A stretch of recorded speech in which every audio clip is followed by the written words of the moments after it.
You should be able to see my slide now that just says Growing Leadership with Kevin Buckman and Brandi Murphy. For those of you that do not know me, my name is Brandi Murphy. I'm the Director of Training and Field Development for Nutrimetrics, our health professional division in Market America. And I'm joined by the OG, Kevin Buckman, tonight, Executive Vice President. Again, he said he's joining us from Taiwan today. Taiwan. And so that is awesome. Thank you for getting up early this morning to join those of us that are in the US. I know for many of you, it's a busy time of year. It's almost the holidays. For some of you, you already have started celebrating the holidays, but you took time to be with us tonight. And it's all about taking action. It's all about constantly learning and growing. And so we're going to get started in just a few minutes. Before we do, I just want to take a few minutes and shout out this week's leaders from around the world that are participating in our weekly challenge right now, the 53 challenge. So whether you're joining us from Australia, congratulations to everybody from Australia that has been participating, everybody that's in Canada that has participating. And keep in mind, the people that you see on here are the weekly leaders, but there's a lot of people growing their business who maybe aren't showing up on the reports just because they're not submitting their accountability report. And I want to take this time to ask everybody, why are you not submitting your accountability reports, right? What's holding you back from doing that? Because it can be a really powerful vehicle to help you grow your business, whether you're in Malaysia, whether you're in Singapore, whether you're in Taiwan. Look at all these leaders from Taiwan. I mean, it's 3 screens of slides celebrating the leaders from Taiwan and the United Kingdom, the United States. We have so many people to celebrate for their success. And so, Kevin, what's your favorite thing about the accountability group before we get into our topic for tonight? Just one tip of why you think people should participate in the accountability group. Well, what it does is keeps you, just like the challenge, Dennis used to say, stay focused and stay the course. And it keeps you focused. The course is, the result producing activities on a weekly basis. In other words, it provides you exactly what you need to be focused on. They're the big rocks for the week with respect on, what do I need to do, to basically grow my business. And the 53-week challenge, what it does is it weekly, what you're supposed to do. We're supposed to show the business plan to 2 people per week at a minimum. New BV, get a new customer, get a repeat customer buying a new product, register preferred customers. All of these activities are really the result producing activities. And that's what I like about it. It cuts out all the white noise, gets everybody focused on exactly what they're supposed to do. The biggest complaint I get is, it's like, it's the same thing week after week after week. And that's really that you get, as JR would say, you've got it. Okay, because that's really what it's about. It's repetition, repetition, repetition, repetition. And we're going to get into, today or this morning or this evening, whatever it may be, on why that repetition is so important and the fact that you're doing it. Okay, you need to be doing these things. I totally agree. And one of the things that's my favorite thing about the challenge is the accountability piece, because it's so easy to let yourself off the hook, right? If you don't want to make the phone calls to customers, you don't want to follow up with leads, you don't want to reach out to your team and grow your organization. It's so easy to say, oh, that doesn't impact anybody, but it really does. And so when we're working together with a team, and you have to be able to look somebody in the eye and say, I didn't do what I was supposed to do this week. I think that's a really powerful motivator for a lot of people. Right. In Asia, we've been doing, 90-day MUFO action plans, which is, it used to be AKA the 90-day fast track, whatever it may, there's been other tight, whatever labels to it. But it's really about the, what's in the weekly accountability report in everybody's back office. And, in order to participate in one of these quarterly programs, you have to be part of a team or create a team of at least 3 people or more in order to even participate. And a lot of times people, will say, well, I can't find anybody to partner up with or team up with. Well, I'm like, well, then we look for somebody cross line if we have to. But the key is you've got to be part of a team. And it goes back to what you just said, the accountability piece. You've got to be part of a team so that you understand that, for the numbers to work, to get those exponential results from the numbers and doing these activities that, are specified in the challenge.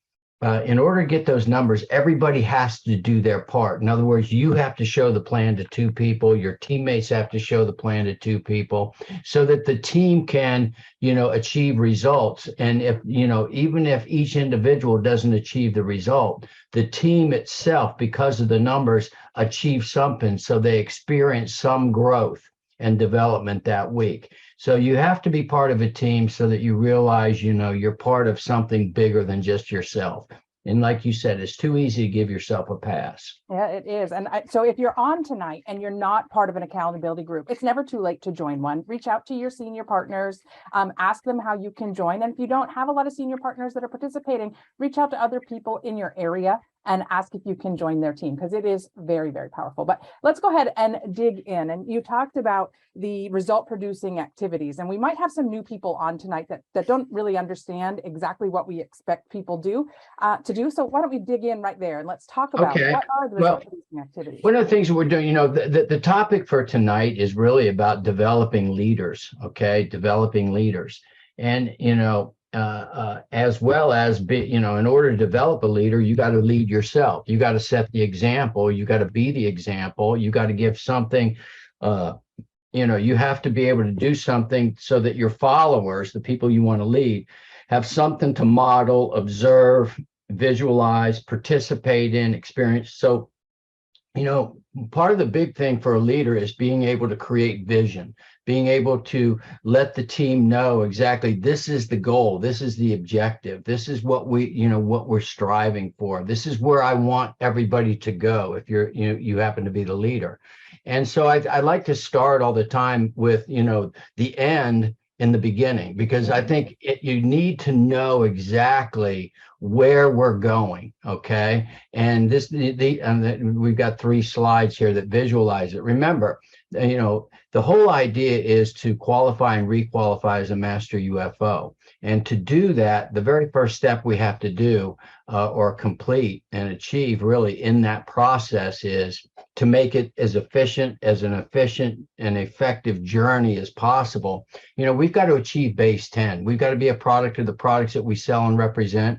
And we have to build a repeat retail customer base so that our business, our unfranchised as a unit, as an entity, all right, equals greater than or equal to 500 BV a month and greater than or equal to 100 IBV a month. And this slides up here so that as we go through developing leaders and leading, we need to know where we want them to go. Absolutely. And it's all based on moving product to grow the business and starting with retailing first. So some of you might be brand new and you might not have a team yet, and that's okay. Start by growing your customer base, and that's the perfect place to start. So as we go through, you want to make sure that you're following the criteria of the master unfranchise owner. You are completing your own shopping annuity assessment to see what are you using in your household that you could buy from yourself instead of where you used to buy it from. You want to make sure you have the tools you need to be able to see and grow your business. So a UFMS subscription. You want to make sure that you have your own preferred customers, that you're creating 1,500 BV per quarter to you and your customers, and you're teaching your team as you're growing your team to do the same thing, as well as by shopping through partner stores, using IBV in your household and getting your customers to use IBV as well to create 300 IBV per quarter. And all of that leads to the ultimate goal of growing the organization, expanding distribution by sponsoring a minimum of 1 qualified and active unfranchised owner per quarter. And I'm going to emphasize qualified there. We'll talk about that later, because sometimes when we are just starting out, we don't qualify people. And this means qualified in 2 different ways. Qualified with 200 BV in their 001, so their centers are set up. But I want you to keep the word qualified in your head, because we also want to make sure we're working with the right people at the same time. Attend and conduct 1 new unfranchised owner training per quarter. Attend and conduct 1 basic 5 training per quarter. Attend and conduct 1 executive coordinator certification training per quarter. And then make sure that you and at least 2 other people are going to go to convention or leadership school together. We have an incredible opportunity with leadership school coming up in just a couple months. I can't believe how soon leadership school is going to be, but you want to make sure that you have your tickets to get there. And then make sure that you can score at least a greater than 50% on your basic 5 diagnostic test. Wouldn't you agree, Kevin?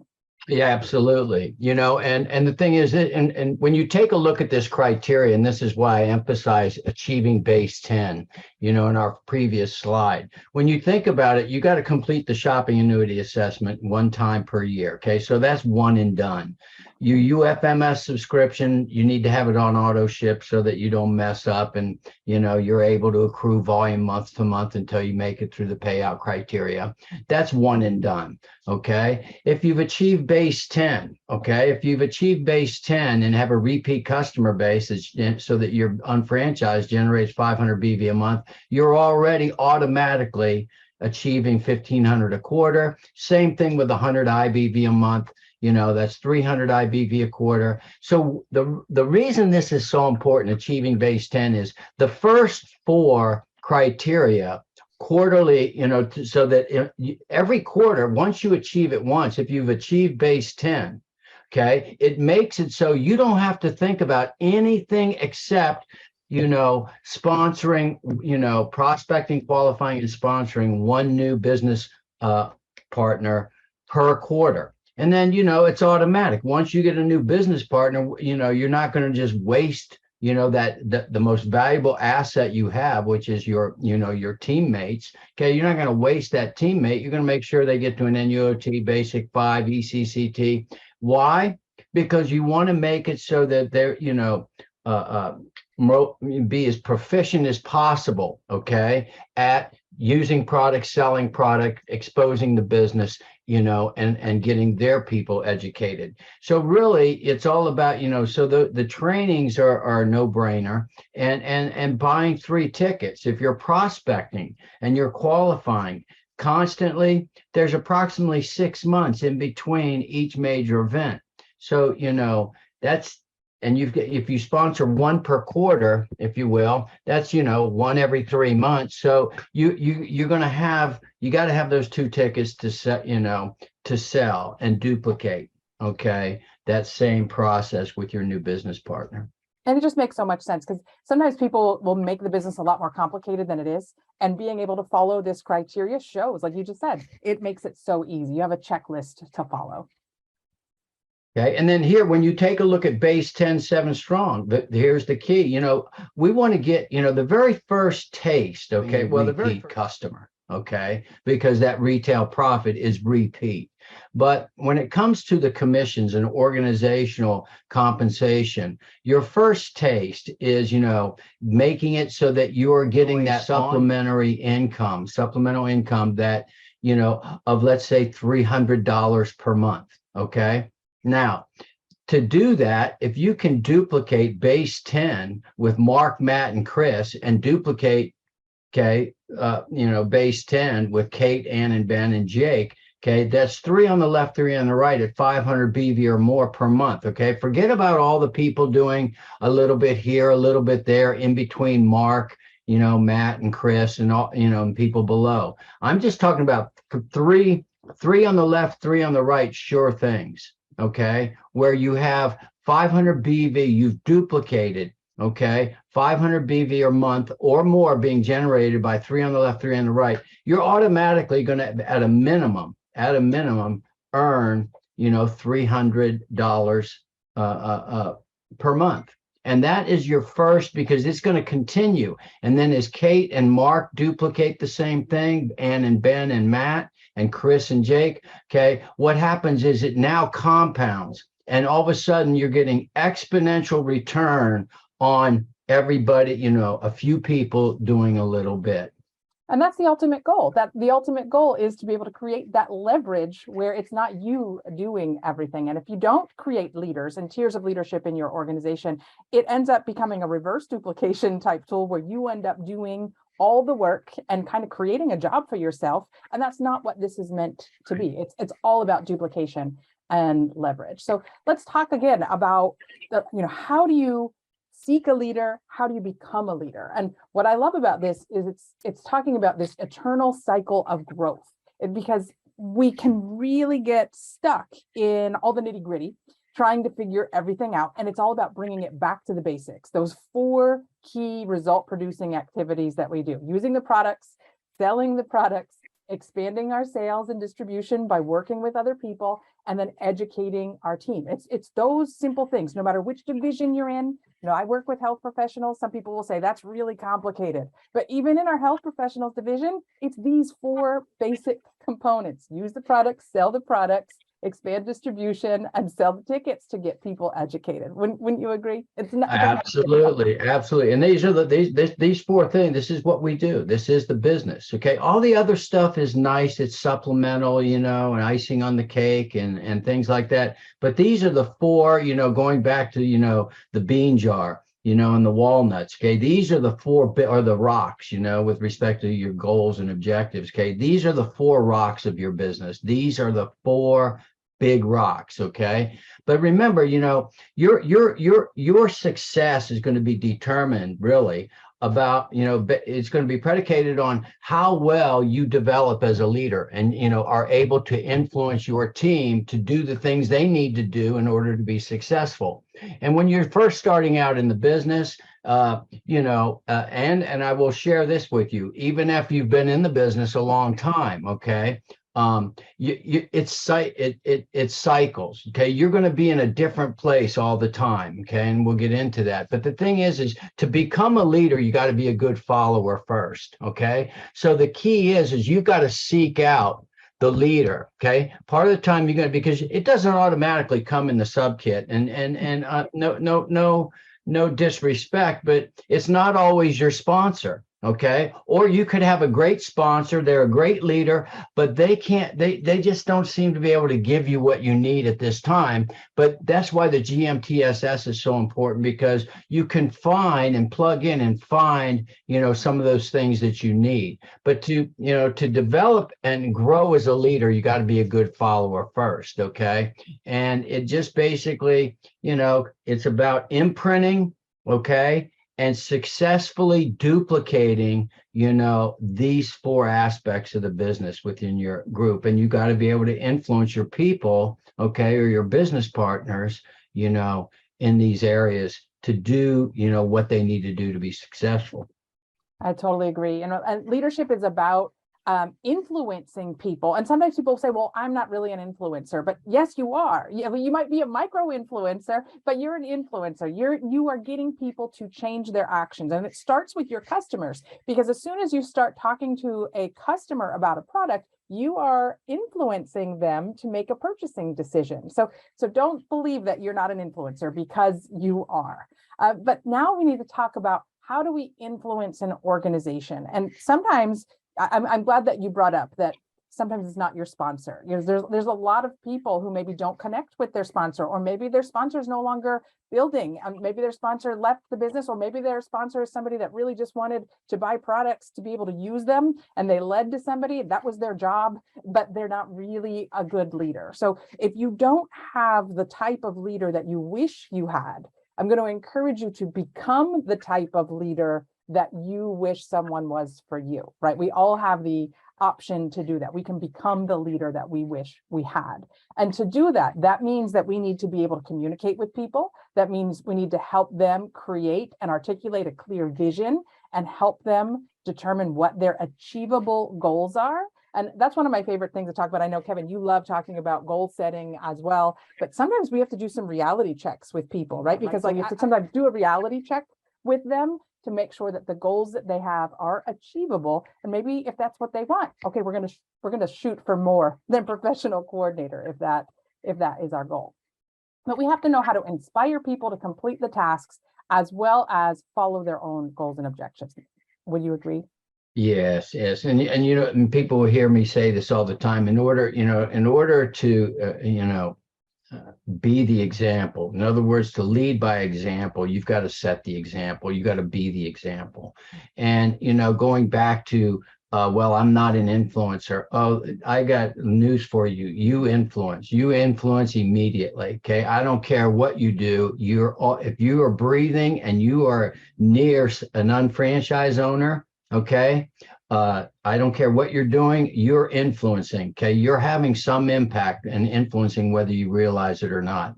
I tell people, I mean, you think about it, you get a brand new unfranchised owner, they go to an event, okay, and they sit next to someone, and that person, they don't think that they're an influencer. They don't think they're a leader because they've been an executive coordinator for 9 years and they've been in the business, and they turn to the new person and say, yeah, I've been in the business for 9 years, and I've been through the cycle one time. I'm looking to, I keep trying to get that next check or whatever it may be. Whether you realize it or not, that person, they may think they're not a leader, but they just influenced that new person. Okay. They had some influence. So, I used to tell people, even on Zoom, when we were doing 37 boxes with everybody's face, every single person, I would pick them out. Whether you not realize or not, everybody that's looking at this screen, okay, except for these three people are doing something else, okay? These three people are influencing the people that are looking at the screen because they're not paying attention. You see? So the point is people are watching you. They're always watching you. And as a leader, you need to be cognizant of the fact that even when you're not in front of the room or in front of the living room, or you're not doing you're not leading the coring or whatever like that, even if you're doing think nothing, you are influencing. Okay. People are watching you. Okay. One of the things that I do, and I really work very, very hard. I never move when I'm in the front seat, unless I have to go to the restroom, I come right back. But the thing is I try to be in the front, when I'm in the front row. Okay. I am in that seat as much or more than anybody there is. And the reason is because I know people are watching me. And if I'm getting up and I'm leaving and I'm not, paying attention or whatever like that, okay, that influences people. So just remember, as a leader, people are always watching you and you are always influencing. And people will duplicate you. So if you're sitting there on your phone the whole time, must not be valuable. It must not be important. Absolutely. Message must not be important. Totally agree. I want to make one more before we move on. Brandi, you talked about, it's good, you need to realize that, sometimes, your sponsor may not be, what you need at the time with respect to leader. It doesn't mean they're not a good leader. Okay. But I was very fortunate in this business in the very beginning, to have Dennis as my sponsor and my initial leader, in this business. I can't even tell you. And then I had JR, in a bigger picture role. But the thing was, so I had two of the greatest leaders, wealth of knowledge, led by example. They really taught me a lot about this business. But I will have to say there were times where I needed something more and they couldn't provide it. Okay. And I got that. So I sought out other people to give me that information that I needed to kind of put my puzzle together, if you will, and my own, mental challenges or whatever it may be. And so, for example, I turned to the GMTS. I found, Pam and Tony initially. I gained so much, from them as well. So the point, and they're not in my line of sponsorship, right, there or whatever. But the thing, that's where the GMTSS and the JR's, that concept of the open meeting training seminar system, so that you have access to, leaders from all lines. Okay, that's what it's there for. And so if you can't get it from your immediate senior partners, okay, and that's not to say that they're not good. Okay, I had two of the best. But there are times where you need a little bit more and they're just not capable of providing it at the time, from a timing standpoint, or you just need it from a different perspective. Yeah, sometimes you need to hear it it's from there. multiple people that you hear all the time, 7 different times, 7 different ways, 7 different people. And we are so fortunate today that there are so many avenues for connecting with people because we have the GMTSS. I'm so thankful that we have people getting back together in their local areas again. But we also have social media where you can meet people in, we have all different kinds of business groups on Facebook and social media where people can connect with other people from around the country, or you and I are talking from halfway around the world today. And Yeah. social media, and Zoom and technology allows us to do that. So even if they're not in your local GMTSS, there's so many people that we can reach out to. So I love that this is seeking a leader as well as being a leader. It's very powerful. And now there's 4 different stages that UFOs go through as they move from, in the beginning, depending on other people for leadership, to becoming independent leaders. And let's talk about that in terms of these phases of development, because I just want to make sure that people understand right from the beginning, it's not necessarily a linear movement from one phase to phase 1 to phase 2 to phase 3 to phase 4. We kind of bounce around in these different stages. And we start off with being an enthusiastic beginner when we first open our business, and we're all like bright-eyed, super excited, ready to go. And then things happen, and sometimes people become a little disillusioned. Sometimes they have questions that they don't know how to answer, and it causes them to want to learn more, and then they evolve into becoming a capable but cautious performer, or they might go back to being a more enthusiastic beginner once they learn the information, the missing piece that they were confused about. But the ultimate goal is to become a self-reliant achiever and peak performer. We're going to talk about each of these stages independently, but anything you want to say about this? Well, I just say, you made a good point. This is not a linear, okay? It's actually it's almost circular, if you will, as you will see here shortly. But the thing is, it's about going from enthusiastic beginner to disillusioned learner, capable, cautious performer, and then a self-reliant achiever, peak performer, and a leader themselves. Okay, but everybody in the business will drift back in at certain points in times because they're being affected. They may find themselves, in disillusionment. Okay. Again, after they've been through it once. But the point is, it's not something that once you go from one level to the next, that you never go back to the other. Okay. Everything, it's cyclical, but you're able to deal with it and move on the more, because of the fact that you've experienced this, this quadrant, in being in this quadrant before. Totally agree. So let's talk about the first one, right? Which is really the enthusiastic beginner. That's when we get so excited, and people sometimes will say, I'm just going to do it, right? Like, I'm ready. I started my business. I'm going to go talk to people. I don't need your help. Have you ever had somebody say, I don't need your help when they start? And I want people to hear that from you, because a lot of times people think, well, that only happens to me. But no, that happens to all of us, is that we work with people and they're very confident. And sometimes when they're very confident, we mistake their confidence for competence, and they might not know what they're doing yet. How could they? Because they're brand new, right? So we send them out on the street without knowing what to do, and then that kind of gets them in trouble every once in a while. So we need to know the difference between having naive confidence and demonstrated competence, and we're going to talk about that. If you think you can do it, that's confidence. If you actually do it, that's competence. And there's a lot of people out there that talk a big game, and there's a little bit fewer that actually do what they say they're going to do. Have you experienced that, Kevin? Yeah, and you got to be very careful, because I don't care if you've got you sponsor a rocket scientist, and you're basically the janitor at the local high school. Okay, more than that rocket scientist knows. Okay, I'm just going to tell you that right now. Now, they may think, this is the simplest thing I've ever seen. I can count to 2. I know my left from my right, and I can read a billboard with respect to some kind of a community drive, watching the banks fill up.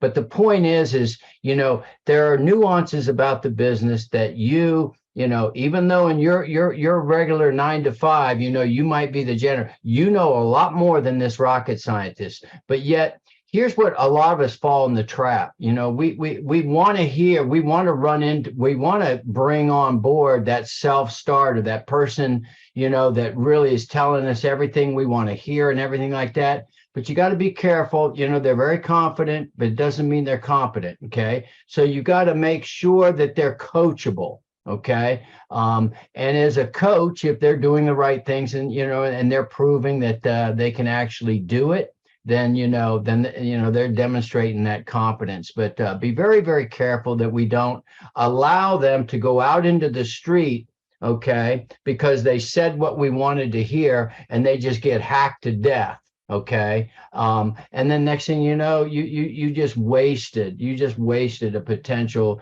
great business partner by allowing them to go out based on their confidence. Okay. And then got just creamed. Or you may be confident yourself. Okay. And you may think, you know, be coachable, And that's one of the big things a tip that I would give you. Okay. I mean, I wasn't the dullest knife in the drawer. Okay. But I did know I knew nothing about this business. I knew nothing about this business. All right. Nothing about direct sales, networking. I'd never heard of Amway in my life.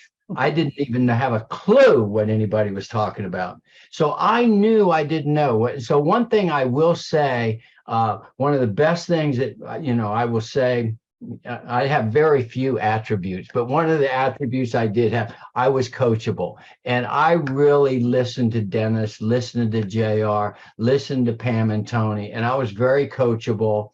And, and it helped me. Okay. I was not overconfident about the business.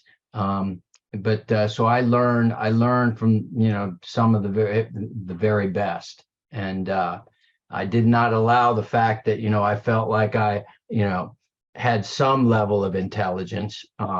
I did not, ever think that I knew as much or more, because I knew I knew nothing. So that's a great place to be. There's so much value in what you just said, and it sounds simple, and but it's not always simple to let the ego go and say, I really maybe don't even know what I don't know. And so a lot of people get so excited and they just want to run out and talk to everybody about it, and they don't understand that not everybody thinks the way that they do. And that's why we call this the enthusiastic beginner, because we do get so excited about it. We've all seen something in this business that drew us to it, whether it was a product benefit that was our initial outcome that made us want to learn more about it. Maybe it was we saw the business plan and immediately saw the power of it, but something got us excited about it and made us want to start. And as that enthusiastic beginner, which we're going to talk about now, we do need direction, because if you just run out and start talking about it to people, and some people are going to do that. I mean, I did that when I first started. For me, it was because of a product, and that product made such a difference in my life.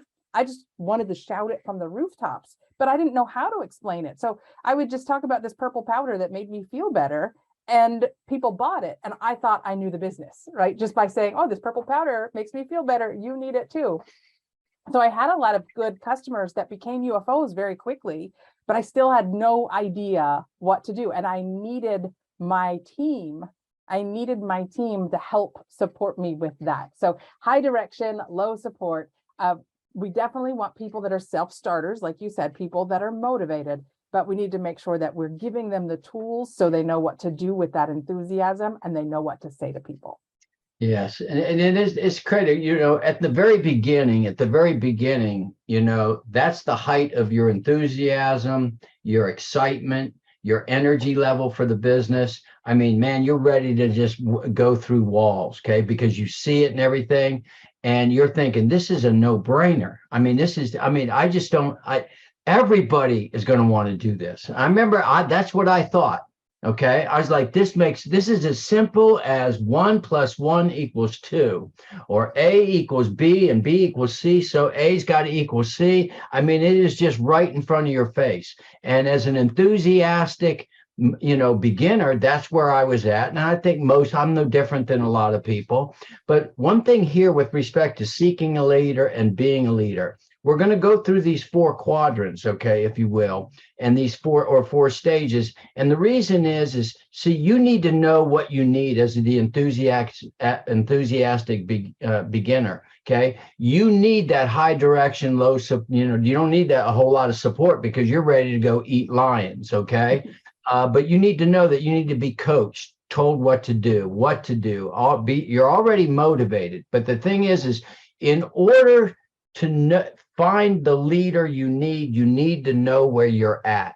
Okay, and you need to know which quadrant or stage you're at so that you know what type of leadership you need to be seeking out. Okay, and when you become the leader, you have to be very knowledgeable of these stages so that you know what stage you're in, and you need to know these stages so that you know what to give the people that are going to make up your team.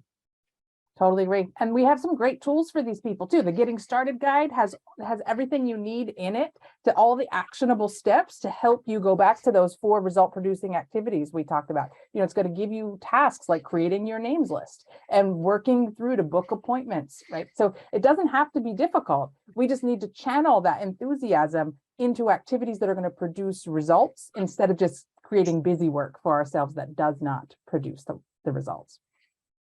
Now let's talk about the disillusioned learner.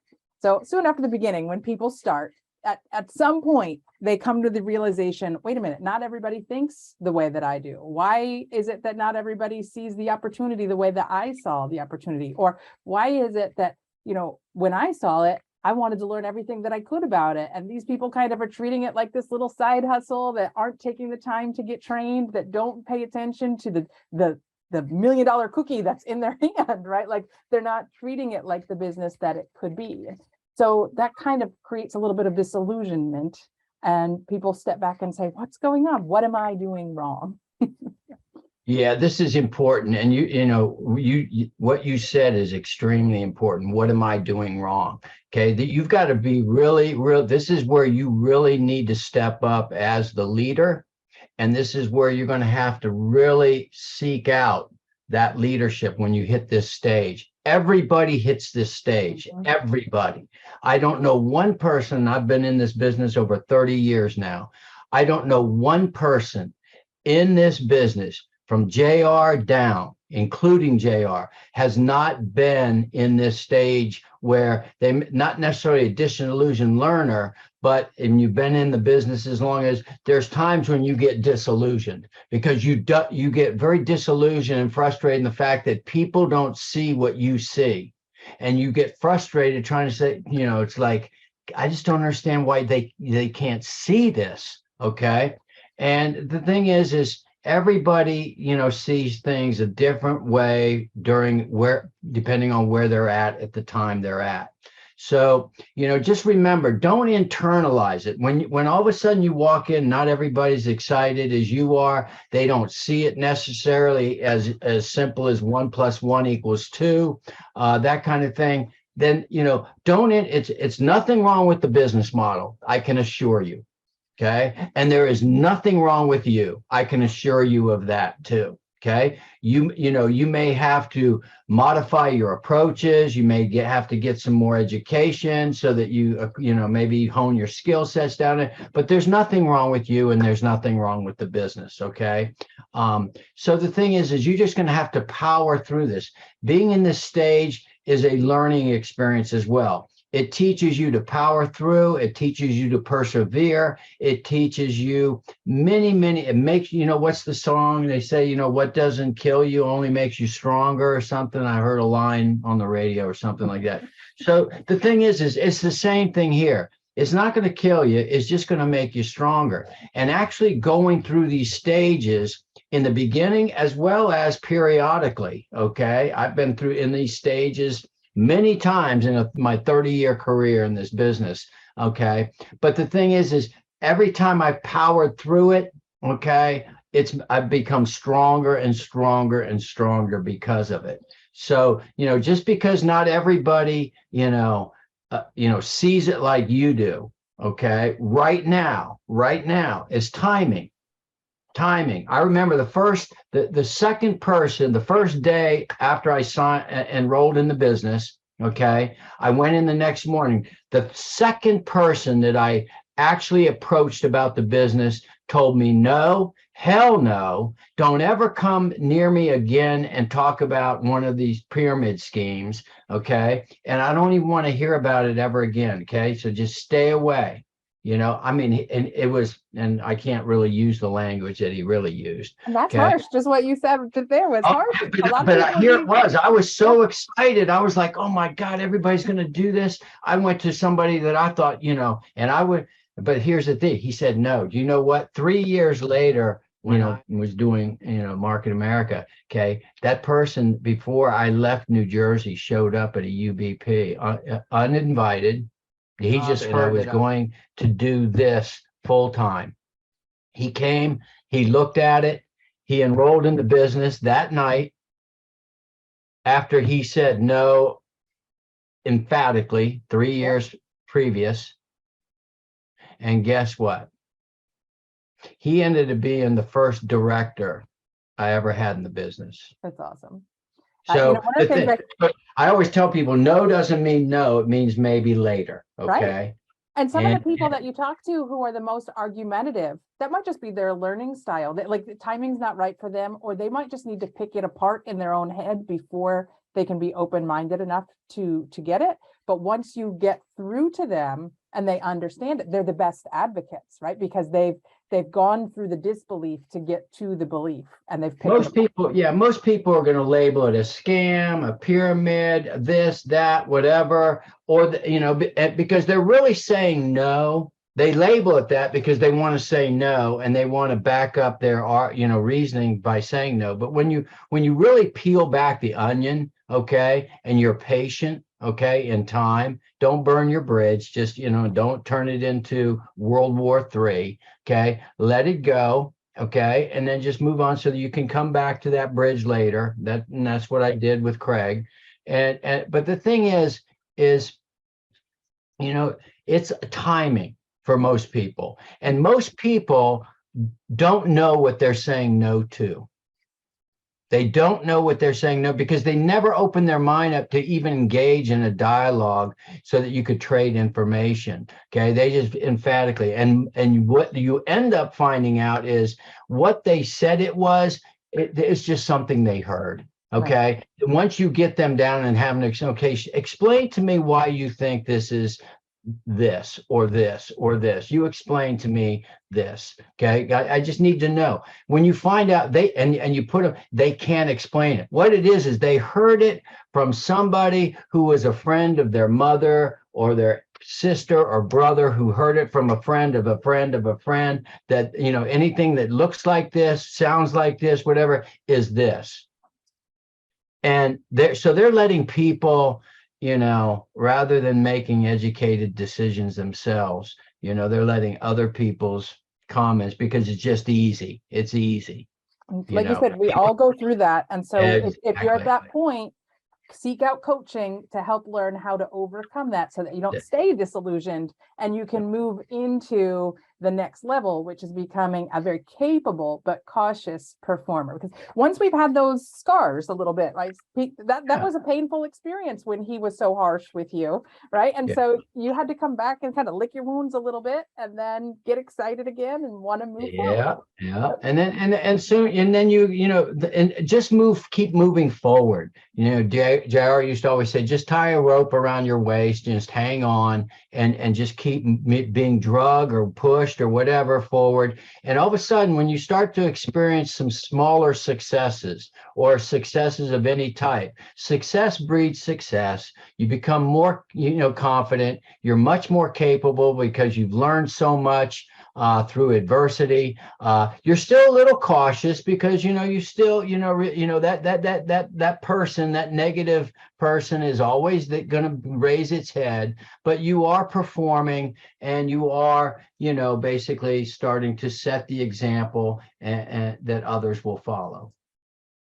It's so true. And so when somebody's in this stage, right, when they are capable but cautious, they don't need a lot of direction because they've already had some success, like you said. What they really need is support. They really need the community. They really need encouragement. So, so true. And, you know, especially I think over the last 3 years, people just need more encouragement now than ever because it's been a rough go for a lot of people. And they need to know that they have a support network. And what better support network than our Market America family, our global family? You know, you've never seen anybody that's so positive as this group of people. And so sometimes it's just a matter of getting in front of and with and connected to the people in your area and feeling the positivity and the excitement about everybody working towards that common goal. That's really all we need sometimes to get to this level where we feel supported and we feel like even though we're in business for ourselves, we're never alone.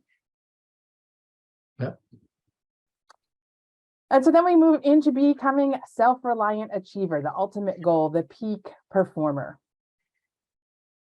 You know, see, when you think about the, you know, this stage, okay, you know, the thing that powers you through all three stages, from enthusiastic beginner to, you know, disillusionment to, you know, cautious but capable but cautious performer, and then getting to being a self-reliant achiever, peak performer, and then starting to really set the example for your team to follow. You've got to have a strong why. Okay, it's the why. It's the why. It's the sense of purpose. Why you're doing this business. Why do I stand? What can I? Because having that why, or that strong why, inspires you, motivates you, and really makes it so that you can persevere through anything. And most everybody that, well, not most, everybody that I've seen in 30 years that has succeeded with this business, from Elizabeth Weber, Joanne Shee, James and Marion Quo, I can just go on and on and on. Everybody, see, they've had the power through these 4 stages. Okay. But the one thing they all had in common, they had a strong why, sense of purpose as to why they were, you know, building this business. And when people feel that, I mean, people feel when somebody is passionate about their mission, which is really what their why is. Their why is, what am I doing? Why am I doing this? That becomes a mission that becomes exciting to other people. People want to follow people that are going somewhere. And there's a lot of people out there that aren't going anywhere. They just kind of go through the motions in life. And you can feel the difference when you're talking to somebody who's just kind of status quo versus talking to somebody who's electrified by their vision and really wants to get somewhere. Absolutely. I mean, I say this, tell people all the time, you know, people don't buy, they're not really buying the business model. Okay. Every business model, I haven't seen a business model or a presentation of a business plan or anything that ever ends with the close, I was just kidding, you can't make any money at this. No, they all look successful. But so people they're not really buying the mechanics, you know, or the PowerPoint presentation. All right. What they're really buying is they're buying you. And what do I mean by buying you? Okay. They're buying not what you're doing. They're not buying how you do it. What they're buying is why you're doing it. But they're buying your why. In other words, they see that you passionately believe that you can achieve something more than you currently have by doing something in addition to what you're currently doing. And the fact that you're passionate and you believe in this business, going back to JR saying our number one product that we sell is belief in yourself. Okay. And your belief in the business model. That's what they buy. That's what they buy. It's the excitement, the energy, the enthusiasm, you know, that projects. Okay. I know a lot of people that are very successful in this business, and be quite frank and honest with you, they don't really understand all the mechanics of why things work the way they work so beautifully. Okay. But then again, they don't have to. What they have to do is be able to project, okay, and transfer that energy, that excitement, that enthusiasm, that belief in why they're doing the business in order to get people to join them. That's really what leadership's about, is being able to influence. I totally agree. And you see those people, all those people that you just named, Elizabeth, all of them, Joanne, you still see them at events learning. You still see them coming to all the events and sitting at the front row, like we talked about at the beginning, and taking notes and then sharing what they learned. And so it's about, even when you're at this level where you are, a self-reliant leader, you're still being coachable, you're still learning, you're still honing your craft, you're still doing everything you can to become more efficient. And this is where it gets really fun, because this is where the true leverage and the compound effect really kicks in. Because when you have created tiers of leadership with multiple people in your organization who are at this level, right? And now that's where the real magic kicks in. Yeah, exactly. It's well put.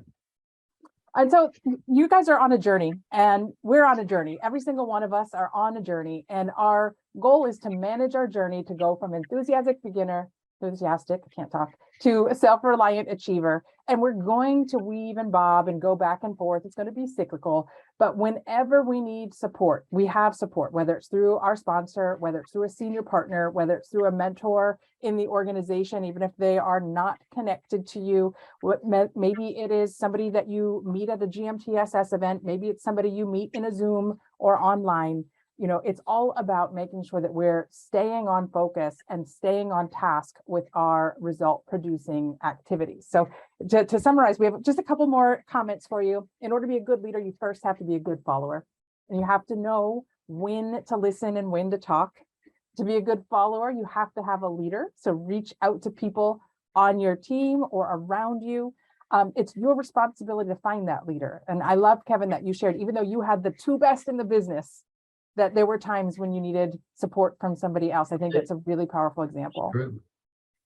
And you want to make sure that you set the example for others to follow. The first person you have to lead is you. And look, I just want to go through a couple of pitfalls that can happen, because a lot of times, I know there's a lot of people like me. I know I'm not the only one like this, but I sometimes want to do everything for everybody because I believe in it so much that I know it can happen for everybody. And so I'm like, if you would only do this, let me help you, right? And so you kind of can fall into a pitfall of when people have challenges, you give them the answer instead of showing them where to find the answer. And yet, in order for them to lead their own team, they have to know where to find the answers, and they have to know what tools to use. Because if we just, it goes back to the give a man a fish versus teach a man a fish philosophy. If we feed them instead of teaching them to fish, when they have a challenge with their team, they're going to come to us with that challenge instead of working it out themselves. And that's going to create reverse duplication, which is definitely not what we want. I love that you brought up, your behavior is being watched all the time. And when you're at an event, are you paying attention? Are you taking notes? Or are you sitting back with the attitude of, I don't need to know this because I've been an unfranchised owner for 5 years and I've already been to all these trainings. I know everything there is to learn, because that duplicates too. We don't want to duplicate those negative behaviors. And then we also sometimes rely too much on the company to support the team. So like when they have a question, we just refer them to call Unfranchised Services instead of working with them. Have you ever run into that, Kevin? Yeah. Just remember this, okay? The person that you're telling to call in and get answers, they may not always have the right answers. And there's nothing wrong with that, okay? This business, there's a lot of intricacies and things like that. But I just want you to think about it for a second. I used to say this, I've said this for 30 years. If that person knew the business, okay, was an expert at the business on the other end of that phone, they wouldn't be on that other end of that phone. So true. And the last point, don't expect your team to take action you are unwilling to take. And that ties in with the first person you have to lead is yourself. And we definitely want to lead by example. And so hopefully this was helpful, Kevin. I thank you so much. I know it's really early in the morning for you. It was wonderful being able to connect with you. Thank you to everyone, whether you're on Facebook, I'm looking over here because my Facebook screen is over here, or you're on Zoom joining us. I hope everybody has a healthy and happy holiday. And we will see you on the next one. Any final comments, Kevin? No, just everybody have a wonderful, joyful, Merry Christmas and, Happy New Year. And, you really need to be taking this time to expose our products during this time. I hope everybody has trial size packs ready to go. The holidays to me is the best time to network, add to your possibilities list, prospect, expose our product line, at wherever you're at, in gatherings. It's a great time to do that and set the stage to where you can, follow up and maybe book an appointment to expose our business. So it's a great time. You also should be setting up what are the goals and objectives you want for 2023 to achieve, and really start and get that person, get those goals and objectives in place, so that you're ready to start the new year with a bang. So let's just make 2023 the best year we've ever had in the business. Awesome. Totally agree. Thank you, everybody, and have a great night. Okay.